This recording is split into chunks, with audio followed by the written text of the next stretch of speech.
Hi, I'm attachment specialist Adam Lane Smith, and today I want to talk to you about what a man can do to start rebuilding his life after he loses his home and his family. Now, yes, this pretty much is going to be focused on how divorced men in nasty divorces can rebuild. That's a huge problem in our society, and it's often a point where a lot of men commit suicide.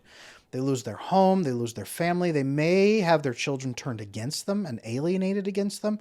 There can be any number of nasty things that can happen during that divorce.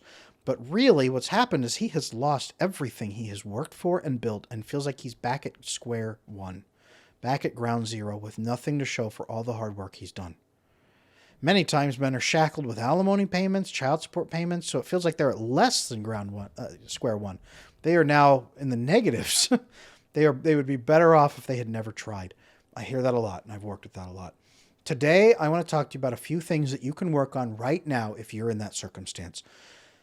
It's all about starting with the small things. When you are that broken down and feel that lost, start with the small things. Number one is your body. Odds are good during this stressful time, you have probably let your body go. The best thing men can do to feel like they have control over their life, any sort of control, is to work on our body, lifting weights. And it only takes about a month before you start seeing usually pretty good results. 1 month of consistent lifting weights or consistent push-ups, consistent sit-ups, you will start seeing a difference, especially in your upper body. It's the easiest part to fix. And it's the easiest part to see results in. Your body, your arms will get buff, your chest will stick out, your shoulders, you'll get better posture. Things change in a month. In a month of push-ups. Do 100 push-ups a day for 1 month, and you will see some differences. The reason this is so crucial is that men feel depressed when we feel like we have no control in our life, when we feel like we have no purpose and no way to reach that purpose and no control at all in our environment.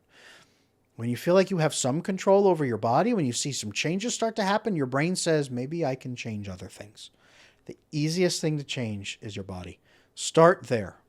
Start working out. It'll also diminish the emotional impact. The more prolonged physical discomfort you can put yourself through, the more you bank anti-stress. It crushes the stress and decreases the spikes on the emotional brain, restores logical functioning. You'll think through your problems more clearly, and it will just diminish the emotional pain that you're experiencing. Body is number one. Number two is your mind.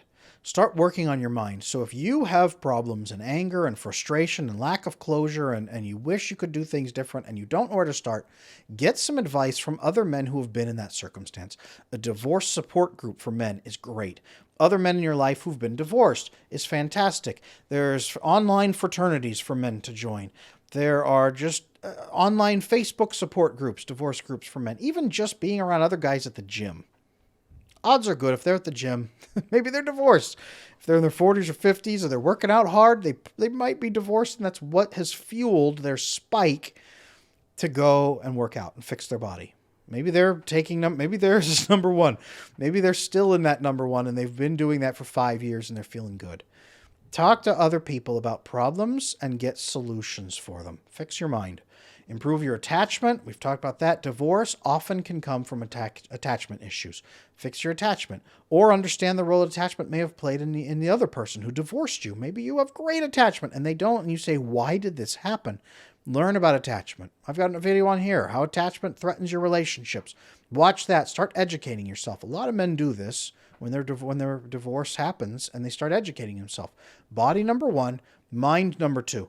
Number three is fix the remaining relationship that you have. Not just fix, but improve. A lot of men coming out of divorce try to control their children to run damage control. One of the worst things you can do. You need to deepen the intimacy, the emotional intimacy, and the connectedness, the good attachment with the people in your life. Fixing your attachment in step number two will help you do this, deepen actual relationships so that they mean something. This will help in alienation cases where your children are being turned against you and they think you're the scum of the earth because the other person has convinced them that you are dirt. Fixing your attachment will make it obvious, especially as those children age, will make it obvious which one of you is actually loving and which one is not. Keep in mind, your children will not always be the same age that they are. At some point, they will be older. At some point, they'll be adults. At some point, they'll be able to have these conversations, and you will have another chance. You will almost certainly have another chance to communicate with them. Be at your best when you get that other chance. Be at your best during this process. Don't manage your feelings with your children. Don't manage your feelings about the divorce with your children. Get help. Talk to somebody. Get counseling at your church. It's usually free to get counseling from your pastor or your priest. Go get that for free at church. Get it from a therapy. Get it from all kinds of different things. Get friends, get a therapist, get a pastor. Talk to people and manage your feelings outside of your kids so that when they mention the divorce, and they will, or the other person, you're not going to dump your feelings and explode on them. Do the same for the people in your life. Reconnect with your siblings. Reconnect with your parents if those are healthy relationships. Connect with friends. Make new friends. All of this will help you find purpose in life.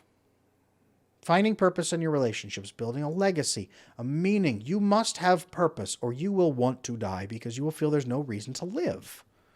Family gives us reason to live. And if you lose that, you need to find something new.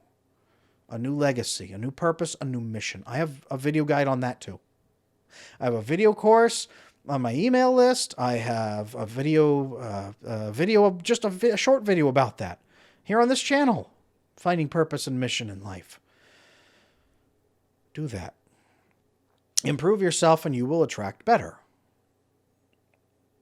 You cannot convince your kids with words that you are the good one. But living a loving life where you have fixed your issues and you are there for them 100% and you have improved your life and you have good relationships and good awareness of attachment and good communication, over 10 or 20 years, your kids will eventually at some point hopefully say, hey, wait a minute. Hey, wait a minute. Something's not right here. Mom is over there shooting heroin into her eyeballs, and you're over here telling me that you will always love me and supporting me. Wait a minute. Odds are good. Your kids will come to that conclusion themselves. Your actions will speak louder than your words ever will. And actions is where you can beat the other partner in a way that they can't compete with if they are broken and horrible and creating a terrible environment. Actions is where you can win. So start building that now. Your kids will especially need that later in life. That might be your purpose. My kids are going to need me 10 years from now, and they may think I'm a piece of crap right now, but 10 years from now, they're going to be so broken down from their mother, I will need to give them a place to come. I will need good education about attachment. I will need to be able to help them without just yelling at them. I will need to be able to motivate them without threatening to kick them out of the house. I need to figure out how to be the best father in 10 years that I can. That is my mission. And the clock is ticking for 10 years, counting down right now. I'm going to start with my body. I'm going to move into my mind, and I'm going to move into my relationships. 1, 2, 3. That's what I'm going to do over the next 10 years as my kids change their needs. It may look grim now, but 10 years from now, it's going to be a lot worse. And I will be needed. Because the truth is, a bad ex-partner in a divorce will make you feel like you are not needed anymore. And that's a dangerous place to be. That's where suicide happens. That's where a lot of suicide happens. Start with what you can control, which is your body, your mind, and your immediate relationships. Build a mission that will matter 10 years from now, and then move into it. Move into it and start doing it. You need relationships, you need a strong mind and a strong body. Do those 3 things. That's where you go right now. And you can control that. So, put down your phone and pick up a dumbbell and do a set. That's where you can start right now.